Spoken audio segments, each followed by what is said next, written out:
माय माऊली नमस्कार.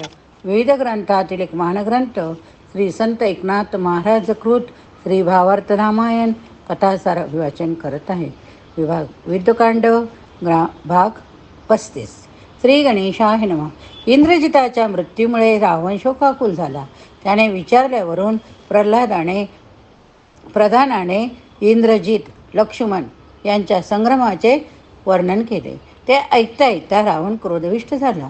तो विलाप करू लागला. मग स्वतःला सावरून त्याने विचार केला की माझ्या कुळाच्या घातला राम, लक्ष्मण, मारुती तीनच मुख्य कारण. तर मी आता स्वतःच जातो, निर्वाणीचे युद्ध करतो. या तिघांनाही रणात संपल्यानंतर सर्वच वैर मिटेल. आणि तो तयारी करून तत्काळ निघाला. तो रणांगणात आला. तोच मुळी गर्जना करीत. त्याने बाणाच्या वर्षावाने वानर सर्व सैन्यांची अशी काही दानादान उडवून दिली की ते सर्व पळून कापत कापत रामापाशी आले. रामाने विभीषणाला विचारता तो म्हणाला, इंद्रजित वधाने कोपून जाऊन स्वतः रावण आलेला आहे, तेव्हा आता तुम्ही सज्ज व्हा. अत्यंत आनंदाने राम म्हणाला, फार उत्तम झाले. आता मी याचा निश्चितपणे वध करीन. युद्धाची समाप्ती आता अगदी जवळ आली. चाप बाण सज्ज करून त्याने लंकापतीवर शरवर्षाव सुरू केला. त्याचे बाण रावणाने सहज छेदून टाकले. ते पाहून लक्ष्मणाने रागाने धनुष्य घेऊन बाणांचा मारा चालू केला. त्यावेळी रावणाने अपूर्व युद्ध कौशल्य प्रकट केले. त्याने एकाच वेळी राम लक्ष्मणाशी लढत राहून पुन्हा सुग्रीव विभीषण वानरांनाही पराभूत केले. तेव्हा राम रावणाच्या सन्मुखाला दोघांचे निर्वाणीचे युद्ध चालू झाले. त्यांनी परस्परांवर चित्रविचित्र शस्त्रांचा मारा केला. रामाने रावणाची सर्व अस्त्रे निष्फळ करताच रावण क्रोधाने पेटून उठला. त्याने अतितीव्र असे 5 बाण रामाच्या मस्तकावर सोडले. तेव्हा राम हास्यमुख करून स्तब्ध उभा राहिला. सर्व बाण त्याने आपल्या शिरावर झेलले. एखाद्या महापर्वताप्रमाणे तो अचल उभा होता. ते अचाट कृत्य पाहून रावण चकित झाला. पण लक्ष्मणाने मात्र अत्यंत क्रोधाने रावणाचा रथ मोडून सारथी मारला. विभीषणाने त्याचे घोडे मारले. आता निरुपाय झाल्यामुळे रावण पायीच पळत लंकेत परत गेला. लक्ष्मणाच्या ह्या विजयामुळे वानराच्या सैन्याने मोठ्या हर्षाने जय जयकार केला. रावण विभीषण शक्तिपार करील, ती लक्ष्मण आपल्या अंगावर झेलील, ही कथा आपण आता पुढच्या भागात बघणारच. पण आता रावण रथभंग अपजय आपण बघितले. विभीषणाने रथाचे घोडे मारले. याचा रावणाला फार राग आला. त्याने एक प्रचंड अशी शक्ती घेऊन ती विभीषणावर फेकली. ती शक्ती पाहताच विभीषण गर्भगळीतच झाला. त्याने जीवाची आशा सोडून दिली. परंतु त्याचा कैवारी लक्ष्मण पुढे झाला. त्याने ती शक्ती उलटून पाडली. त्यावर रावणाने यक्षिणीवराची मुख्य शक्ती सोडली. तीही लक्ष्मणाने निष्फळ केली. आता मात्र दशाननाचा क्रोध अनावर झाला. त्याने लक्ष्मण विभीषण या दोघांना ठार मारण्याच्या हेतूने त्यांच्यावर ब्रह्मशक्ती अभिमंत्रून सोडली. ही त्याला ब्रह्मदेवाकडून मिळाली होती. ही शक्ती अवतारी पुरुषा वाचून इतरांकडून निवारणे केले जाणार नाही असा ब्रह्मदेवाचा वर होता. ती शक्ती येताना पाहून सर्वजण बेशुद्ध झाले. फक्त लक्ष्मण, मारुती आणि श्रीराम हे तिघेच सावध होते. रामाने ती शक्ती क्षीण केली आणि लक्ष्मणाने ती आकाशात उडवून दिली. तेव्हा रावणाने ती उचलून पुन्हा एकदा लक्ष्मणावर फेकली. ती शक्ती वारंवार हल्ले करीत होती. लक्ष्मण तिचे पुन्हा पुन्हा निवारण करीत होता. शेवटी रावणाने राम मेल्याची खोटीच दवंडी पेटवली. त्यामुळे लक्ष्मणाचे चित्त विचलित झाले. शक्ती प्रहराने तो मूर्छित झाला. तेव्हा रामाने मोठ्या रागाने बाणवर्षाव केला असता रामानं पळून जाऊन सैन्यात लपला. राम पळणाऱ्यावर वार करीत नसल्यामुळे तो परत फिरला. त्याने लक्ष्मणाच्या हृदयातील शक्ती उपटून काढली. या कामी रामाला गुंतलेला पाहताच रावण परत येऊन रामावर बाणवर्षाव करू लागला. रामाने लक्ष्मणाला शिबिरात परत पाठविला. तो त्या द्वेषाने रावणाशी लढू लागला. रावणाच्या सर्व अस्त्रांचे निवारण करून त्याने त्याचा रथ, घोडे, कवच, धनुष्य सारे तोडून टाकले. हे रणकौशल्य पाहताच रावणाने पुन्हा एकदा पळ काढला. रावण जाणाऱ्यावर वार करणार नाही हे ठाऊक असल्यामुळेच रावणाने हा पलायनाचा मार्ग पत्कारला. श्रीराम रणातून युद्ध संपवून शिबिरात लक्ष्मणापाशी आला. लक्ष्मण शक्तिभेद आपण बघितले. आता रावणाला पळवून लावल्यावर श्रीराम शिबिरात आला. स्वतः सर्व विश्वांचा सूत्रधार असला तरी नरदेहाच्या मर्यादेमुळे तो विलाप करीत होता. अभूतपूर्वसार दुःखाचे शब्द त्याच्या मुखातून निघत होते. लक्ष्मणाचे गुणवर्णन करताना त्याच्या विशाल नेत्रातून अश्रुधारा अविरत झाल्या होत्या. त्या भरात तो स्वतःला दुशीने लावून घेत होता, वक्षस्थळ पेटीत होता, डोके आपटून घेत होता. तेव्हा सुषेण त्याने रामाला धीर दिला. तो म्हणाला, हा जरी मेल्यासारखा दिसत असला तरी तो जिवंत आहे. याच्या शरीरावरील सर्व चिन्हे याच्या जिवंतपणाची साक्ष देत आहे. याचे अवयव जरी विकत दिसले तरी तळहात, पायाचे तळवे, डोळे पाहून मी खात्रीने सांगतो की हा भक्त बेशुद्ध आहे. याच्या हृदयावर आघात केल्यामुळे त्याची ही अशी अवस्था झाली, पण औषधी प्रयोगाने अनिश्चित सावध होईल. एवढे बोलून त्याने हनुमंताला जवळ बोलविले. त्याची स्तुती करून त्याला द्रोणगिरीवर जाऊन औषधी आणण्याची विनंती केली. लवण सागर, कुशद्वीप, क्षीरसागराच्या पलीकडे असलेल्या द्रोणागिरीजवळ जाण्याच्या मार्गाचे संपूर्ण वर्णन केले. तसेच आवश्यक त्या वनस्पतीची नावे सांगून त्याचे यथातथ्य वर्णन केले. त्या वनस्पतीच्या रक्षणासाठी तेथे गंधर्वाचे राज्य, त्यांच्याशी युद्ध करावे लागेल हेही सांगितले. मार्गामध्ये राक्षस विघ्ने आणतील या गोष्टीची सुद्धा सूचना दिली. एक अत्यंत महत्त्वाची सूचना त्या सुषेण वैद्याने दिली. हे सर्व करून त्या वनस्पती रातोरात आणून लक्ष्मणावर सूर्योदयापूर्वीच उपचार करावे लागतील. जर यापूर्वीच सूर्योदय झाला तर मात्र मग लक्ष्मण वाचणे केवळ अशक्य. त्यावेळी सुग्रीव पुढे आला. त्याने जर तसे झाले तर पुढे होणाऱ्या सर्व दुष्परिणामाची जाणीव मारुतीला करून देण्यास सुरुवात केली. एवढेच काय, पण अंगद, जांबुवंत वगैरे वीरांनी त्याची प्रार्थना केली. आता शेवटी श्रीराम पुढे झाला. त्याने त्या महावीराला अतिशय कळवळून विनंती केली. मारुतीने 14 भुवने भरून जातील एवढ्या जोराने बुक्कार केला. रामाला लोटांगण घालून हात जोडून म्हणाला, तुमच्या नामाच्या बळाने मी मेरू बंधार उपटून आणीन. या औषधाचे काय विशेष? हे स्वामी, तुम्ही सर्व चिंता सोडून द्या. माझी प्रतिज्ञा ऐका की मी वनस्पती आणून सौमित्राला निश्चित शुद्धीवर आणीन. एवढे बोलून त्या कपी पुंगवाने आपली शक्ती पृथ्वीवर पटली. तो उड्डाण करण्यासाठी तयार झाला. आता यापुढील अध्यायात आपण मारुतीच्या प्रवासाचे सुरस वर्णन ऐकणार आहोतच, पण औषधीसाठी हनुमंताची प्रार्थना आपण बघितली. हनुमंताचे अभिवचन ऐकून रामाला आनंद झाला. त्याने हनुमंताचा गौरव केला, त्याची पाठ थोपटली. त्याने त्याच्या बळाचे, बुद्धीचे कौतुक केले, त्याचा चिरंजीव होण्याचा वर दिला. तेव्हा हनुमंताने अत्यंत विक्राळ असे प्रचंड रूप धारण केले.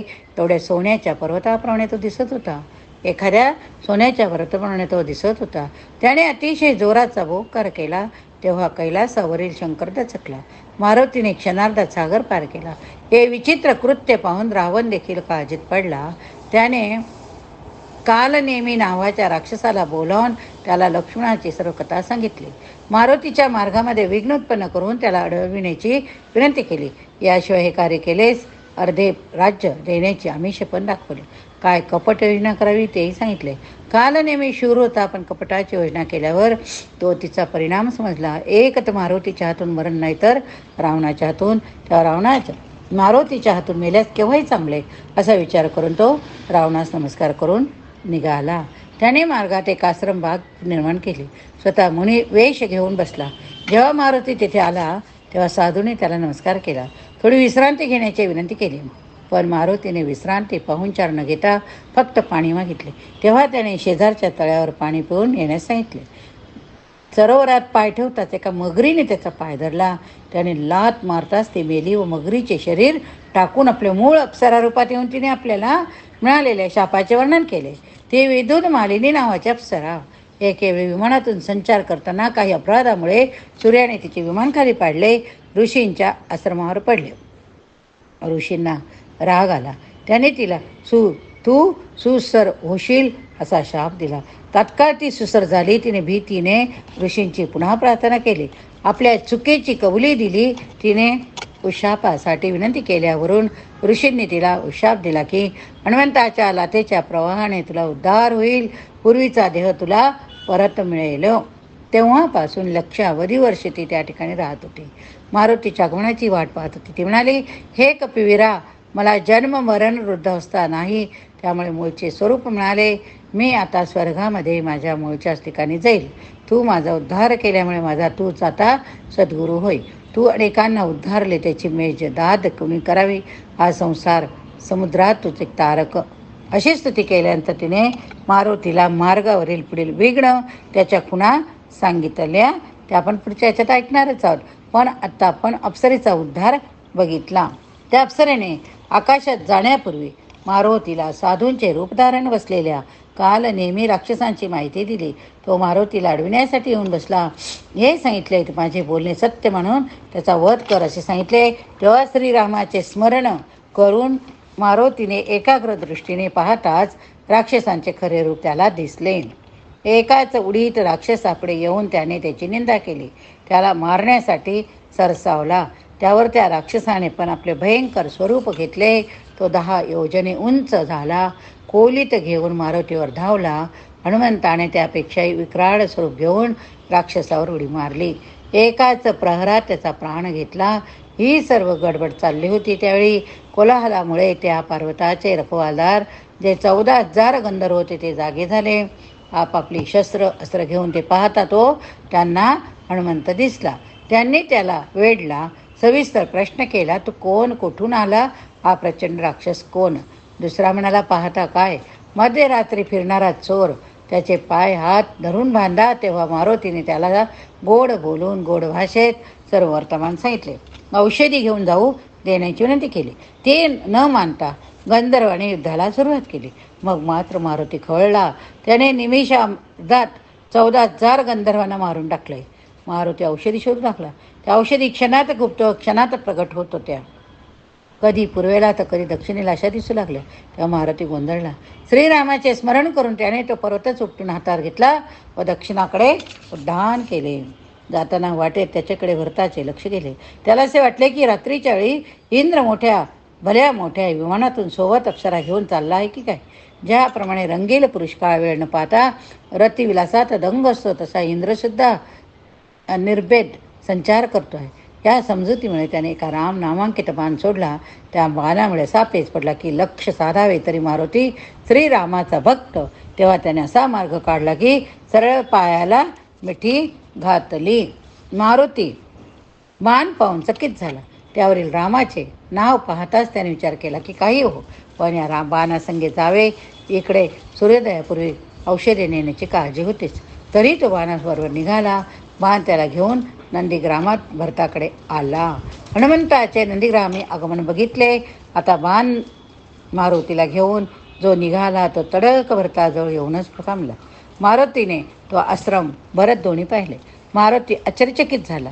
पलकने नेसलेल्या जटा धारण केलेल्या भरताला पाहून रूपाच्या सारखेपणामुळे त्याला तो रामच वाटला. तो अतिशय संभ्रमात पडला. त्याला किंचित राग पण आला. तो म्हणाला, हे स्वामी, तू लक्ष्मणाला रणभूमीवर सोडून इथे आलास, हे फारच वाईट केले. अरे, रण सोडून पळून जाणे हा क्षात्र धर्म नव्हे. बिभीषण वाण जांबवंत साऱ्यांना सोडून तू गुपचूप येथे आलास, हे काय केलेस? अरे, थोडासा धीर धरून तेथे राहिला असता तर मी औषधी घेऊन येत असतो. लक्ष्मणाला उठवून पुन्हा रावण मारला असता. भरताने हे पाहून ऐकून चकित झाला. त्याने विचार केला की बलवान वानर रामाचा कुणीतरी संबंधी. तेव्हा त्याला सविस्तर उत्तर विचारून घेऊ असे मनाशी ठरवून त्याने त्याच्यावर प्रश्नांचा वर्षाव केला. हा राम तू म्हणतोस तो कोण? त्याचा तुझा संबंध काय? बिभीषण कोण? रावणाशी कोठे चालू? तुझ्या शेपटीवर हा पर्वत कशासाठी? लक्ष्मण बेशुद्ध का झाला? तरी मारुतीची टकरी चालूच. त्याने रामाला दोष देणे चालूच. तो पुन्हा पुन्हा सांगू लागला की मी तुझाच सेवक, हे लक्षात ठेव.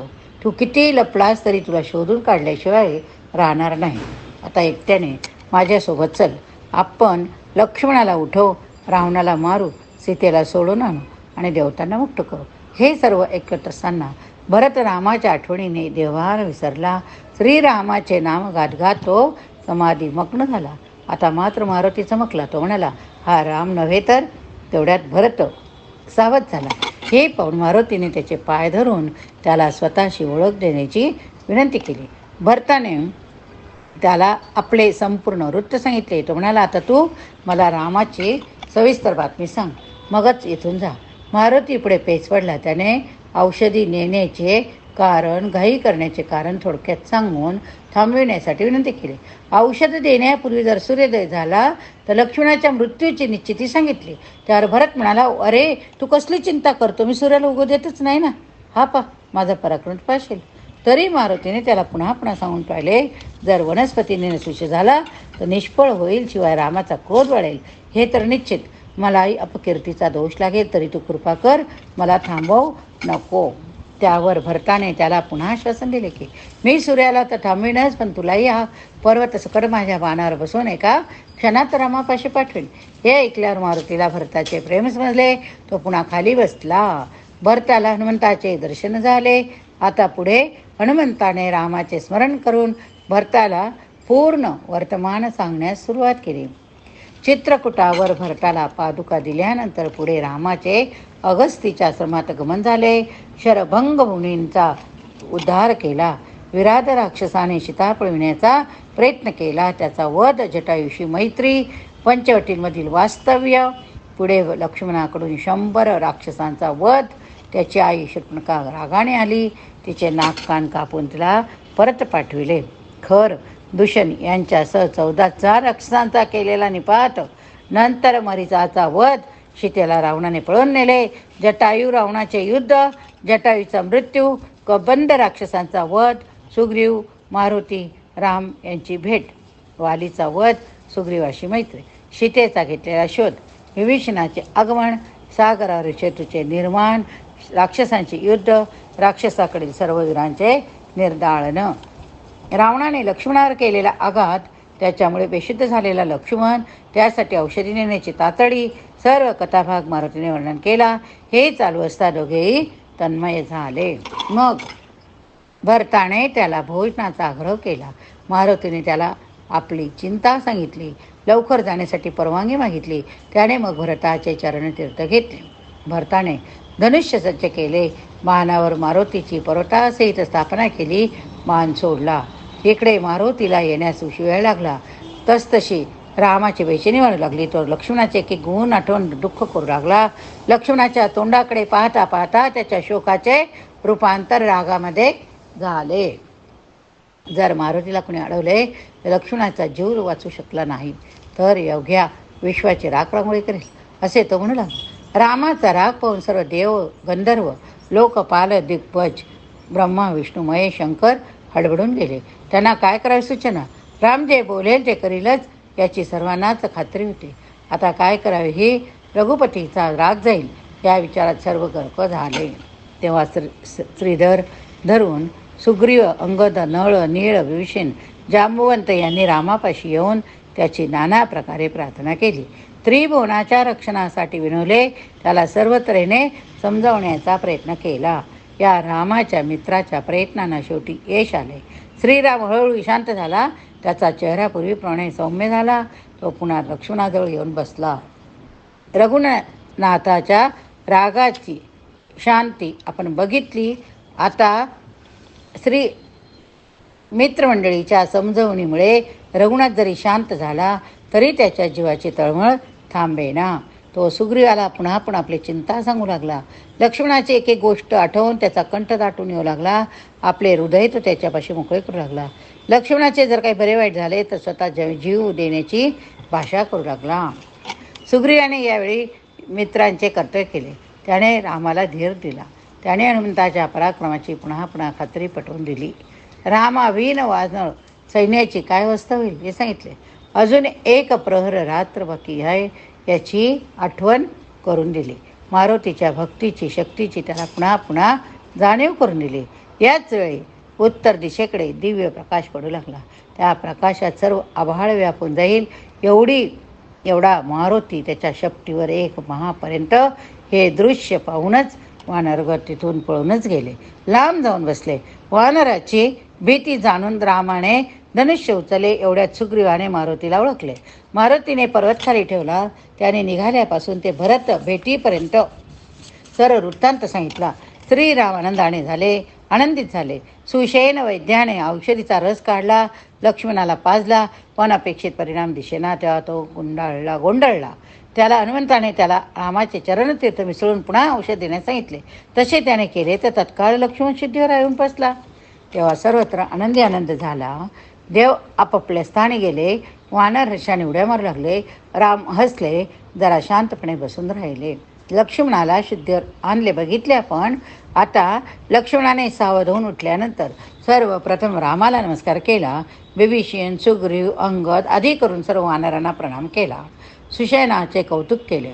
श्रीरामाने सुषेण मारुती ह्या दोघांच्या उपकारणाबद्दल त्याची स्तुती रंगली. तेव्हा मारुतीने त्याला औषधात चरणतीर्थ मिसळण्याची आठवण देऊन त्याच्या कृपेमुळेच हे शक्य झाल्याचे सांगितले. वानरांनी पर्वत पाहण्याची इच्छा दाखवली तेव्हा रामाने त्याला पर्वत पाहण्याची, कंदमुळे, फळे खाण्याची परवानगी दिली. तोपर्यंत हिंडून पाहताना सर्वजण थक्क झाले. या दिव्य औषधीच्या उत्पत्तीची संपूर्ण कथा सुषेणाच्या वर्णन करून सांगितली. वानराचे फूल खाऊन झाल्यावर रामाने हनुमंताला तो पर्वत पुन्हा जिथल्या तिथे नेऊन ठेवायला सांगितले. तेव्हा मारुतीने तो महाप्रचंड पर्वत एखाद्या चेंडूसारखा उचलला. दोन्ही हाताने उचलला. तो आभाळात उडाला. हे पाहून रावणाने राक्षसांना आज्ञा केली की मारुतीला धरा, मारुतीला धरा, मारा मारा, तो पर्वत जाऊच देऊ नका. राक्षसांनी तत्काळ पूर्व तयारी निशेनंतर चढाई केली. मारुतीने तेवढ्याही राक्षसांचा संहार केला. राक्षसांनी शस्त्र, अस्त्र, मायावी शक्ती यांचा मारा केला. मारुतीने सर्वांचे सहज निवारण केले. पर्वत पूर्वीच्या ठिकाणी स्थापन करून तो परत गेला. त्यांचा देवांनी जय जयकार केला. राम लक्ष्मणासहित सर्वांनी त्याचे अभिनंदन केले. रामाने तर त्याला मिठीच मारले. सर्वांनी एकमुखाने मारुतीच्या एकेका चाट कृत्याची आठवण काढून त्याची स्तुती केली. प्रत्येकजण त्याची जीव ओतून प्रशंसा करू लागला. पण या सर्व गोष्टीमुळे तो महापराक्रमी परंतु अतिशय मर्यादिशील असा कपिवीर संकोचला. या स्तुतीला उत्तर देताना तो म्हणाला, हा सर्व रामनामाचा प्रताप बरं का. माझे बळ हे काय? मला स्वतंत्र असे एक बळच नाही. रामाच्या नामाचे अखंड स्मरण हेच माझे मोठे खरे बळ. माझ्या हातून जी लोक विलक्षण कृत्य घडली ती सर्व श्रीरामाच्या नावाच्या प्रभावामुळे घडले. त्याने पर्वतावर जाण्यासाठी उड्डाण केल्यापासून सुरुवात केली व कालनेमीचा वध, मगरीचा वध, 14,000 गंधर्वाशी युद्ध, त्याचा पराभव, मरत भेट, आता पर्वत परत नेत असता झालेली राक्षसांची युद्ध याचे सविस्तर वर्णन केले. केवळ श्रीरामाचा नावाच्या कृपेने सुखरूप परत आल्याचे सांगितले. तेव्हा वानरांनी हर्षभराने उड्या मारल्या, किलकिलाट केला, हनुमंताच्या भोवती फेर धरून नाचले. मारुतीच्या या विजयाच्या त्यांनी मोठ्या आनंदोत्सव साजरा केला. या ठिकाणी भावार्थ रामायण युद्धकांड भाग 35 संपला. हनुमंताकडून पर्वताची पूर्वस्थापना आपण बघितली. आता पुढील अध्यायात पुढील कथा बघूया. हरये नमः. प्रभु रामचंद्र की जय. चरितौ रघुनाथस्य शतकोटी प्रविस्तरम् एकैकक्षरं पुंसां महापातकनाशनम्.